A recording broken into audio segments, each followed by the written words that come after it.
നിങ്ങൾ റെസ്ലിംഗ് ഷോകൾ കാണുമ്പോൾ ചിന്തിച്ചിട്ടുണ്ടോ എങ്ങനെയാണ് ഒരു മത്സരം തുടങ്ങിയിട്ട് 10 മിനിറ്റിനുള്ളിൽ ഇത് തീരുന്നത്, അല്ലെങ്കിൽ 2 മണിക്കൂറുള്ള ഷോ കറക്റ്റായിട്ട് എങ്ങനെയാണ് 2 മണിക്കൂർ കൊണ്ട് അവസാനിക്കുന്നത്, ഏതെങ്കിലും ഒരു റെസ്ലറിന് എന്തെങ്കിലും അപകടം പറ്റിക്കഴിഞ്ഞാൽ എത്ര പെട്ടെന്നാണ് മെഡിക്കൽ ടീം അവിടേക്ക് വരുന്നത്, ഇങ്ങനെയുള്ള കാര്യങ്ങളെല്ലാം തന്നെ എങ്ങനെയാണ് കൺട്രോൾ ചെയ്യുന്നത് എന്നുള്ളത്. എന്നാൽ ഇതിന് ഒരേ ഒരു ആൻസർ മാത്രമേ ഉള്ളൂ, ഗൊറില്ല പൊസിഷൻ.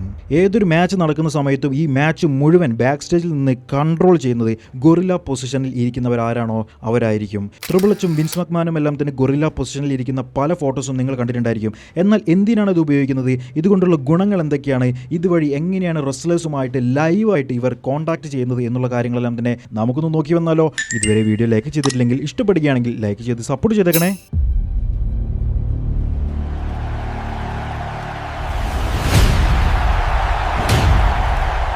ഡബ്ല്യുഡബ്ല്യുഇയുടെ ബാക്ക് സ്റ്റേജിൽ നിന്ന് ഈ എല്ലാ ഷോകളും കൺട്രോൾ ചെയ്യുന്ന പൊസിഷനെയാണ് ഗൊറില്ല പൊസിഷൻ എന്ന് പറയുന്നത്. ഗൊറില്ല മൺസൂൺ എന്ന് പറഞ്ഞിട്ടുള്ള ഈ പഴയ റെസ്ലറാണ് ഈ ഗൊറില്ല പൊസിഷൻ ഇംപ്ലിമെന്റ് ചെയ്തിട്ടുണ്ടായിരുന്നത്. അതായത് TV പ്രൊഡക്ഷൻ എല്ലാം തന്നെ തുടങ്ങുന്ന സമയത്ത് ഇങ്ങനെ ഷോകൾ ബാക്ക് സ്റ്റേജിൽ നിന്ന് കൺട്രോൾ ചെയ്യാൻ വേണ്ടിയിട്ട് ഗൊറില്ല മൺസൂൺ ഉണ്ടാക്കിയെടുത്തിട്ടുണ്ടായിരുന്ന ഒരു സീറ്റായിരുന്നു ശരിക്കും ഈ ഒരു ഗൊറില്ല പൊസിഷൻ എന്ന് പറഞ്ഞിട്ട് ഇപ്പോൾ അറിയപ്പെടുന്നത്. റെസ്ലിംഗിലെ ഏറ്റവും പ്രധാനപ്പെട്ടിട്ടുള്ള ഒരു സ്ഥലം തന്നെയായിരുന്നു ഈ ഒരു ഗൊറില്ല പൊസിഷൻ എന്ന് പറയുന്നത്. ആ ഒരു ഷോയിൽ എന്തൊക്കെ നടക്കണം, എന്തൊക്കെ നടക്കണ്ട, അത് എത്ര നേരം നടക്കണം, അത് ആരൊക്കെ തമ്മിൽ നടക്കണം, അത് എങ്ങനെയൊക്കെ നടക്കണം, ഈ കാര്യങ്ങൾ മുഴുവൻ തീരുമാനിക്കുന്നത് ഗൊറില്ല പൊസിഷനിൽ ഇരിക്കുന്നവരാണ്. അതായത് റിംഗിൽ നിന്നും എൻട്രൻസ് ഏരിയ വഴി സ്റ്റേജിന്റെ നേരെ പുറകിലായിരിക്കും, ബാക്ക് സ്റ്റേജിലായിരിക്കും ഗൊറില്ല പൊസിഷൻ ഉണ്ടായിരിക്കുക. ഈ ഒരു ഗൊറില്ല പൊസിഷൻ വഴി മാത്രമേ അവർക്ക് അവരുടെ ലോക്കർ റൂമിലേക്ക്, റെസ്ലേഴ്സിന് അവരുടെ ലോക്കർ റൂമിലേക്ക് പോകാൻ സാധിക്കുകയുള്ളൂ. എല്ലാ ഷോയുടെയും ഗൊറില്ല പൊസിഷന്റെ ഡിസൈൻ ഒരുപോലെ തന്നെയായിരിക്കും. സ്റ്റേജുകളും കാര്യങ്ങളും എല്ലാം തന്നെ മാറുന്നുണ്ട് എന്നുണ്ടെങ്കിലും ഏതൊരു ഷോ എടുത്തോട്ടെ, ഇനി റെസ്ൽമേനിയ ആയിക്കോട്ടെ, അതല്ല എന്നുണ്ടെങ്കിൽ റോ എപ്പിസോഡ് ആയിക്കോട്ടെ, എല്ലാത്തിൻ്റെയും ഗൊറില്ല പൊസിഷന്റെ ഡിസൈനും അതിൻ്റെ സ്ട്രക്ചറും എല്ലാം ഒരുപോലെ തന്നെയായിരിക്കും ചെയ്തിട്ടുണ്ടായിരിക്കുക. ഗൊറില്ല പൊസിഷനിൽ പ്രധാനമായിട്ടും 3 ടേബിളുകളാണ് ഉള്ളത്. അതിൽ ഒരു ടേബിളിൽ ഇരിക്കുന്നത് ട്രിപ്പിൾ എച്ചും ബ്രൂസ് പ്രിച്ചാർഡുമായിരിക്കും. അവരാണ് ഈ ഗൊറില്ല പൊസിഷനിൽ ഏറ്റവും ഹയർ പൊസിഷനിൽ ഇരിക്കുന്നവർ. പിന്നീട് ഒരു ടേബിളിൽ ഇരിക്കുന്നത് ബില്ലി കിഡ്മാൻ ആയിരിക്കും. അദ്ദേഹമാണ് ഇതിന്റെ ടൈമിംഗ് എല്ലാം തന്നെ നോക്കുന്നത്. അതായത് ഓരോ മാച്ചും എത്ര സമയം പോകണം, എത്ര സമയം കൊണ്ട് നിർത്തണം, ഈ ഒരു ഷോ 2.5 മണിക്കൂറാണെങ്കിൽ 2.5 മണിക്കൂർ, 3 മണിക്കൂറാണെങ്കിൽ 3 മണിക്കൂർ, അതിനുള്ളിലെല്ലാം തന്നെ പിടിച്ചിരുത്തുന്നത് ഈ ഒരു ടൈം കീപ്പർ ആയിരിക്കും. അതിന്റെ തൊട്ടടുത്തിരിക്കുന്നത് ഏതൊരു മാച്ചിന്റെയും മാച്ച് പ്രൊഡ്യൂസർ ആയിരിക്കും. അതായത് നമ്മൾ കാണുന്ന ഓരോരോ മാച്ചുകൾക്കും മാച്ച് പ്രൊഡ്യൂസേഴ്സ് ഉണ്ടായിരിക്കും. ഈ മാച്ച് പ്രൊഡ്യൂസറാണ് ആ മാച്ചിൽ എന്ത് നടക്കണം എന്നുള്ളതിന്റെ സ്ക്രിപ്റ്റും കാര്യങ്ങളും എല്ലാം തന്നെ റെസ്ലേഴ്സിന്റെ കൂടെ ഇരുന്ന് തീരുമാനിക്കുന്നത്. ഈ മാച്ച് പ്രൊഡ്യൂസറാണ് ശരിക്കും ആ ഒരു മാച്ചിന്റെ ഡയറക്ടർ എന്ന് വേണമെങ്കിൽ പറയാം. പ്രൊഡ്യൂസർ എന്ന് പറഞ്ഞാൽ അതിന് പണം മുടക്കുന്ന ആൾ എന്നുള്ളതല്ല, ശരിക്കും ഇവിടുത്തെ ഡയറക്ടർ എന്നുള്ള മീനിങ് ആണ് മാച്ച് പ്രൊഡ്യൂസർ എന്നുള്ളത് കൊണ്ട് വരുന്നത്. മാച്ച് പ്രൊഡ്യൂസറിന്റെ ഏറ്റവും വലിയ ടെൻഷൻ എന്താണെന്ന് വെച്ച് കഴിഞ്ഞാൽ ആ ഒരു ഷോയുടെ ഏറ്റവും വലിയ ആൾ അഥവാ ട്രിപ്പിൾ എച്ചിന്റെയും ഈ ഒരു റെസ്ലേഴ്സിന്റെയും ഇടയിൽ നിന്ന് വർക്ക് ചെയ്യുക എന്നുള്ളതാണ്. അതായത് ട്രിപ്പിൾ എച്ച് ഇപ്പോൾ 10 മിനിറ്റ് വേണം ആ ഒരു മാച്ച് എന്ന് പറഞ്ഞു കഴിഞ്ഞാൽ റെസ്ലേഴ്സിനെ കൊണ്ട് 10 മിനിറ്റ് മാച്ച് മത്സരിപ്പിക്കുക എന്നുള്ളതും ഫാൻസിന്റെ റിയാക്ഷൻ മാറുന്നതിനനുസരിച്ച് ആ ഒരു മാച്ചിന് മാറ്റങ്ങൾ വരുത്തുക എന്നുള്ളതുമാണ് മാച്ച് പ്രൊഡ്യൂസറിന്റെ ഏറ്റവും വലിയ ടാസ്ക്. ഡബ്ല്യുഡബ്ല്യുഇയിൽ ഇപ്പോഴുള്ള എല്ലാ പ്രൊഡ്യൂസർമാരും അവരുടെ പഴയ ഇൻറിംഗ് ടാലന്റുകളാണ്. അതായത് പണ്ട് മത്സരിച്ചിട്ടുണ്ടായിരുന്ന റെസ്ലേഴ്സ് ആണ്. അതിൽ പ്രധാനപ്പെട്ടിട്ടുള്ള ഒരു വ്യക്തിയാണ് ക്രിസ് പാർക്ക് എന്ന് പറയുന്നത്, പഴയ എബീസ് എന്ന് പറഞ്ഞിട്ടുള്ള ഈ ഒരു റെസ്ലർ. പിന്നെ ബോബി റൂഡ്, നമ്മൾക്ക് എല്ലാവർക്കും തന്നെ അറിയുന്ന റോബർട്ട് റൂഡ് അല്ലെങ്കിൽ ബോബി റൂഡ് എന്നുള്ള പേരിൽ തന്നെ അദ്ദേഹം വർക്ക് ചെയ്തിട്ടുണ്ട്. അദ്ദേഹവും ഒരു മാച്ച് പ്രൊഡ്യൂസറാണ്. പിന്നെ മൈക്കിൾ ഹെയ്സ്, പഴയ ഡബ്ല്യുഡബ്ല്യുഇ റെസ്ലറാണ്. ഇദ്ദേഹവും ഒരു മാച്ച് പ്രൊഡ്യൂസറാണ്. പിന്നെ ഏറ്റവും പ്രധാനപ്പെട്ട ഒരു മാച്ച് പ്രൊഡ്യൂസർ ആയിരുന്നു ബ്രൂസ് പ്രിച്ചാർഡ് എന്ന് പറയുന്നത്. അദ്ദേഹവും പഴയ റെസ്ലർ തന്നെയായിരുന്നു. ഇനി ഇവരെ കൂടാതെ തന്നെ ഡബ്ല്യുഡബ്ല്യുഇയിലെ നമുക്ക് എല്ലാവർക്കും അറിയുന്ന പല ലെജൻഡ് റെസ്ലേഴ്സും മാച്ച് പ്രൊഡ്യൂസേഴ്സായിട്ട് വർക്ക് ചെയ്തിട്ടുണ്ട്. അണ്ടർടേക്കർ മാച്ച് പ്രൊഡ്യൂസറായിട്ട് വർക്ക് ചെയ്തിട്ടുണ്ടായിരുന്നു. കെയ്ൻ മാച്ച് പ്രൊഡ്യൂസറായിട്ട് വർക്ക് ചെയ്തിട്ടുണ്ടായിരുന്നു. ട്രിപ്പിൾ എച്ച് അങ്ങനെ വർക്ക് ചെയ്തിട്ടുണ്ടായിരുന്നു. അങ്ങനെ പലരും മാച്ച് പ്രൊഡ്യൂസേഴ്സായിട്ട് വർക്ക് ചെയ്തിട്ടുണ്ട്. ഈ മാച്ച് പ്രൊഡ്യൂസേഴ്സിന്റെ മറ്റൊരു ജോലി എന്ന് പറഞ്ഞു കഴിഞ്ഞാൽ ഈ ഒരു മാച്ച് നടക്കുന്ന സമയത്ത്, അതായത് ഇപ്പോൾ example Roman Reigns versus CM Punk തമ്മിലുള്ള ഒരു മത്സരം നടക്കുകയാണെന്ന് വിചാരിക്കുക. ഇവർ തമ്മിലുള്ള മത്സരം നടക്കുന്നതിന്റെ കൂടെ തന്നെ ഈ ഒരു മത്സരത്തിൽ ഇനിയൊരു 10 സെക്കൻഡ് കഴിഞ്ഞാൽ എന്തായിരിക്കും ഉണ്ടാകാൻ വേണ്ടി പോകുന്നത് എന്നുള്ളതിന്റെ കഥ ക്യാമറ ടീമിനെല്ലാം തന്നെ പറഞ്ഞു കൊടുക്കുന്നത് മാച്ച് പ്രൊഡ്യൂസേഴ്സ് ആയിരിക്കും. അപ്പോൾ മാത്രമേ അവർക്ക് ക്യാമറ അവിടെ സെറ്റ് ചെയ്യാനും ആ ഒരു ക്യാമറ വെച്ചുകൊണ്ട് ആ സീൻ ഒരു വിധത്തിലുള്ള കുറവുകളും ഇല്ലാതെ ഷൂട്ട് ചെയ്യാനും കഴിയുകയുള്ളൂ. അതായത് ഇപ്പോൾ എക്സാമ്പിൾ CM Punk റിംഗിൽ നിൽക്കുന്ന ഒരു ഷോട്ടാണ് അവർ എടുക്കുന്നത് എന്ന് വിചാരിക്കുക. അതൊരു കേജ് മാച്ച് ആണെന്ന് വിചാരിക്കുക. അടുത്തതായിട്ട് CM Punk കേജിന്റെ മുകളിലേക്ക് നോക്കുന്ന ഒരു ഷോട്ടാണ് എന്നുണ്ടെങ്കിൽ അടുത്തതായിട്ട് എടുക്കേണ്ടത് കേജിന്റെ മുകളിൽ നിന്നുള്ള ഒരു വിഷ്വൽ ആയിരിക്കും. അപ്പോൾ കേജിന്റെ മുകളിൽ CM Punkനെ കാണുന്ന രീതിയിലുള്ള ഒരു ഫൂട്ടേജ് അവർക്ക് എടുക്കേണ്ടിയിരിക്കുന്നു. അപ്പോൾ അത് 10 സെക്കൻഡ് മുമ്പേ മാച്ച് പ്രൊഡ്യൂസർ പറയുന്നു.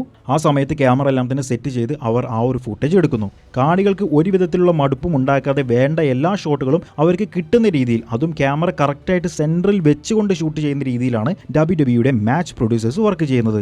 പിന്നീട് മാച്ച് പ്രൊഡ്യൂസേഴ്സ് ചെയ്യുന്നത് എന്തൊക്കെയാണെന്ന് നിങ്ങൾക്കറിയാമോ? ഇവരായിരിക്കും റിംഗിൽ നിൽക്കുന്ന റഫറിമാരുമായിട്ട് സംസാരിക്കുന്നത്. അതായത് നമ്മൾ ഈ കാണുന്ന റഫറിമാർ വെറുതെ വന്നുകൊണ്ട് റെസ്ലേഴ്സ് തമ്മിൽ അടി ഉണ്ടാക്കാതിരിക്കാനും അല്ലെങ്കിൽ റെസ്ലേഴ്സ് പിൻ ചെയ്യുമ്പോൾ 3 തവണ നിലത്തടിക്കാനും വേണ്ടിയുള്ളവർ മാത്രമല്ല, ആ മാച്ച് മുഴുവനായിട്ടും കൺട്രോൾ ചെയ്യുന്നത് പ്രൊഡ്യൂസേഴ്സിന്റെ കയ്യിൽ നിന്നുമുള്ള എല്ലാ ഇൻസ്ട്രക്ഷൻസും കിട്ടിക്കൊണ്ട് അത് കൺട്രോൾ ചെയ്യുന്നത് റഫറിമാരാണ്. പെട്ടെന്നൊരു മാച്ച് നിർത്തണം എന്നുണ്ടെങ്കിൽ റഫറി ആയിരിക്കും റെസ്ലേഴ്സിനോട് പറയുക മാച്ച് നിർത്താനുള്ള സമയമായിട്ടുണ്ട്, നമ്മുടെ സമയം അതിക്രമിച്ചിട്ടുണ്ട് എന്നുള്ളത്. ഇനി അതല്ല ഫാൻസിന് ഏറ്റവും കൂടുതൽ ആ ഒരു മാച്ച് ഇഷ്ടപ്പെടുകയാണെന്നുണ്ടെങ്കിൽ റഫറിമാരായിരിക്കും റെസ്ലേഴ്സിനോട് പറയുക മാച്ച് എല്ലാവർക്കും ഇഷ്ടപ്പെടുന്നുണ്ട്, അതുകൊണ്ട് കുറച്ച് നേരം കൂടി ആ ഒരു മാച്ച് കൊണ്ടുപോയിക്കോളൂ എന്നുള്ള രീതിയിൽ. പിന്നെ റഫറിമാരായിട്ട് സംസാരിക്കുന്നത് ഇതേ ഗൊറില്ല പൊസിഷനിൽ ഇരിക്കുന്ന നമ്മുടെ ത്രിബിളച്ചും ത്രിബിളച്ചിന്റെ കൂടെ ഇരിക്കുന്ന ബ്രൂസ് പ്രിച്ചാർഡും ഇവരെല്ലാവരും റഫറിമാരായിട്ട് സംസാരിക്കാറുണ്ട്. ഇപ്പോൾ ഒരു റെസ്ലറിന് അടി കിട്ടി കഴിഞ്ഞ റെസ്ലർ ഇരിക്കുകയാണ് കിടക്കുകയാണ് എന്നുണ്ടെങ്കിൽ അദ്ദേഹത്തിന് ബോധമുണ്ടോ, അദ്ദേഹം ഓക്കെ ആണോ, റെസ്ലേഴ്സിന് ഏതെങ്കിലും വിധത്തിലുള്ള മെഡിക്കൽ ട്രീറ്റ്മെന്റിന്റെ ആവശ്യമുണ്ടോ, ഈ കാര്യങ്ങളെല്ലാം തന്നെ റഫറിയോട് ചോദിക്കാറുണ്ട്.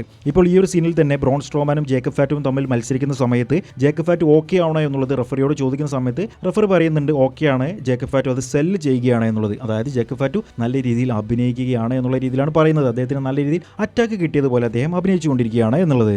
അതുപോലെ നല്ല രീതിയിൽ പവർഫുൾ ആയിട്ട് ഒരു റെസ്ലർ വന്നുകൊണ്ട് അറ്റാക്ക് ചെയ്യേണ്ട എന്തെങ്കിലും ഒരു സിറ്റുവേഷൻ അല്ലെങ്കിൽ എന്തെങ്കിലും ഒരു സീനാണ് അടുത്തതായിട്ട് വരുന്നത് എന്നുണ്ടെങ്കിൽ അതിന് മുൻപേ ആയിട്ട് അവർക്ക് കുറച്ച് സമയം WWE നിന്നും കൊടുക്കാറുണ്ട്. ഇത് റഫറിയുടെ അടുത്ത് പറഞ്ഞിട്ട് റഫറിയാണ് പറയാറുള്ളത്. അതായത് ഒരു അടി കിട്ടിക്കഴിഞ്ഞാൽ ഒരുപാട് നേരം എടുക്കാറുണ്ടല്ലോ റെസ്ലേഴ്സ് എല്ലാവരും തന്നെ എഴുന്നേറ്റ് വരാൻ വേണ്ടിയിട്ട്. ഈ എഴുന്നേറ്റ് വരാൻ വേണ്ടിയിട്ടുള്ള സമയം അവർക്ക് ശരിക്കും ഒന്ന് പവർഫുൾ ആവാൻ വേണ്ടിയിട്ട്, എനർജൈസ് ആവാൻ വേണ്ടിയിട്ട് WWE തന്നെ കൊടുക്കുന്നതാണ്. അത് ബാക്ക് സ്റ്റേജിൽ നിന്നും പറയുന്നതിനനുസരിച്ച് റഫറിമാരാണ് റെസ്ലേഴ്സിനോട് പറയാറുള്ളത്. അതുപോലെ ഈ ഒരു സീനിൽ നമുക്ക് കാണാം ഫാൻസിന്റെ അടുത്തു നിന്നും ബ്രോൺ സ്ട്രോമാനും ജേക്കബ് ഫാറ്റും തമ്മിൽ മത്സരിക്കുന്ന സമയത്ത് ചെയർ ഷോട്ടുകൾ ഉപയോഗിക്കുമ്പോൾ നല്ല രീതിയിൽ ശ്രദ്ധിച്ചുകൊണ്ട് അടിക്കണം എന്നുള്ളത് അവിടെ നിന്നും ഇൻസ്ട്രക്ഷൻ കൊടുക്കുന്നുണ്ട്. ഫാൻസിന്റെ അടുത്താണ്, ഫാൻസിന്റെ മേലൊന്നും തന്നെ തട്ടരുത് എന്നുള്ള രീതിയിലായിരുന്നു പറഞ്ഞിട്ടുണ്ടായിരുന്നത്. ഈ ഒരു മാച്ചിൽ തന്നെ നടന്നു വരുന്ന സമയത്ത് ജേക്കബ് ഫാറ്റു അവിടെയുള്ള ഒരു ഫാനിനെ പിടിച്ച് തള്ളുന്നുണ്ടായിരുന്നു. ആ സമയത്ത് ബാക്ക് സ്റ്റേജിൽ ഗൊറില്ല പൊസിഷനിൽ ഇരുന്നിട്ടുണ്ടായിരുന്ന ത്രിബിളച്ചിന് വളരെയധികം ദേഷ്യം പിടിച്ചുകൊണ്ട് ഫാൻസിനെ തൊടാൻ പാടില്ല എന്നുള്ളത് ഇവനെ അറിയില്ല എന്നുള്ള രീതിയിൽ ദേഷ്യപ്പെട്ട് സംസാരിക്കുന്നുണ്ട്. ഇതെല്ലാം ത്രിബിളച്ച് പറയുന്ന സമയത്ത് റഫറിയോടായിട്ടായിരുന്നു പറഞ്ഞിട്ടുണ്ടായിരുന്നത്. പക്ഷെ അപ്പോൾ തന്നെ ത്രിബിളച്ചിന് മനസ്സിലാകുന്നുണ്ട് അത് എക്സ്ട്രാസ് ആണ് എന്നുള്ളത്. എക്സ്ട്രാസ് എന്ന് പറഞ്ഞു കഴിഞ്ഞാൽ ഫാൻസിന്റെ കൂടെ ഇങ്ങനെ തല്ല് കിട്ടാൻ വേണ്ടിയിട്ട് അല്ലെങ്കിൽ റെസ്ലേഴ്സിന് തല്ലാൻ വേണ്ടിയിട്ടോ തള്ളി മാറ്റാൻ വേണ്ടിയിട്ടോ WWE തന്നെ ഇറക്കുന്ന കുറച്ച് പേരാണ് ഈ എക്സ്ട്രാസ് എന്ന് പറയുന്നത്. അവരെ മാത്രമേ അറ്റാക്ക് ചെയ്യാനോ അവരെ മാത്രമേ പിടിച്ച് തള്ളാനോ അവരെ മാത്രമേ പിടിച്ച് വലിക്കാനോ പാടുള്ളൂ. അതല്ലാതെ മാച്ച് കാണാനോ റെസ്ലിംഗ് ഷോ കാണാനോ വന്നിട്ടുള്ള ഒരു വിധത്തിലുള്ള ഫാൻസിനും ഒരു വിധത്തിലുമുള്ള ഇഞ്ചുറി വരാൻ പാടില്ല എന്നുള്ളത് റെസ്ലിംഗിന്റെയും WWEയുടെയും ഏറ്റവും വലിയ നിയമങ്ങളിൽ ഒന്ന് തന്നെയാണ്. ഏതൊരു മാച്ച് നടക്കുന്ന സമയത്തും അതിലെ ഏറ്റവും പ്രധാന ഘടകം എന്ന് പറയുന്നത് ടൈം തന്നെയാണ്. ഒരു സമയം നിശ്ചയിച്ചു കഴിഞ്ഞാൽ, അതായത് ഒരു 8 മിനിറ്റുള്ള മത്സരമാണ് എന്നുള്ളത് നിശ്ചയിച്ചു കഴിഞ്ഞാൽ 8 മിനിറ്റിൽ കൂടുതൽ പോകുന്നതോ 8 മിനിറ്റിൽ കുറവ് വരുന്നതോ വളരെയധികം മോശമായിട്ടുള്ളൊരു കാര്യമായിട്ടാണ് റെസ്ലിംഗിൽ കാണുന്നത്. കറക്റ്റ് സമയത്ത് തുടങ്ങുകയും കറക്റ്റ് സമയത്ത് നിർത്തുകയും ചെയ്യുന്നവരാണ് ശരിക്കും ഏറ്റവും മികച്ച പ്രോ റെസ്ലേഴ്സ് ആയിട്ട് WWE തന്നെ കണക്കാക്കുന്നത്. നമ്മൾ ഈ കാണുന്ന WWEയുടെ എല്ലാ ഷോകളും ലൈവായിട്ട് അത്രയും ഫാൻസിന്റെ മുൻപിൽ വെച്ച് ഒരു തെറ്റും പറ്റാതെ അവർക്ക് ചെയ്യാൻ പറ്റുമെന്നുണ്ടെങ്കിൽ അതിന്റെ ഏറ്റവും വലിയ ഘടകം ഗൊറില്ല പൊസിഷൻ തന്നെയാണ്. ഈ ഗൊറില്ല പൊസിഷൻ ഉണ്ടായിരുന്നില്ല എന്നുണ്ടെങ്കിൽ ഒരിക്കലും റെസ്ലേഴ്സിനെ ഈ കാണുന്നത് പോലെ ലൈവായിട്ട് എല്ലാവരുടെയും മുൻപിൽ വെച്ച് പെർഫോം ചെയ്യാൻ കഴിയുമായിരുന്നില്ല. അല്ലെങ്കിൽ പെർഫോം ചെയ്യുന്ന സമയത്ത് പല തെറ്റുകളും പല സമയങ്ങളും ആ ഒരു മത്സരങ്ങളിൽ വന്നേനെ. അപ്പോൾ ഗൊറില്ല പൊസിഷനെ പറ്റിയിട്ടുള്ള നമ്മുടെ വീഡിയോ നിങ്ങൾക്ക് എല്ലാവർക്കും തന്നെ ഇഷ്ടപ്പെട്ടെന്ന് വിചാരിക്കുന്നു. WWEയുടെ അൺറിയൽ എന്ന് പറഞ്ഞിട്ടുള്ള സീരീസിലെ ഒരു പോർഷൻ മാത്രമാണ് ഈ ഒരു ഗൊറില്ല പൊസിഷൻ എന്ന് പറയുന്നത്. ഈ ഒരു അൺറിയലിൽ ഒരുപാട് കാര്യങ്ങൾ ഇതുപോലെ കൊടുത്തിട്ടുണ്ട്. അപ്പോൾ മറ്റൊരു അൺറിയൽ സ്റ്റോറിയുമായിട്ട് ഞാൻ അടുത്ത ആഴ്ച വരുന്നതാണ്. അതുവരേക്കും ബൈ ഗായ്സ്.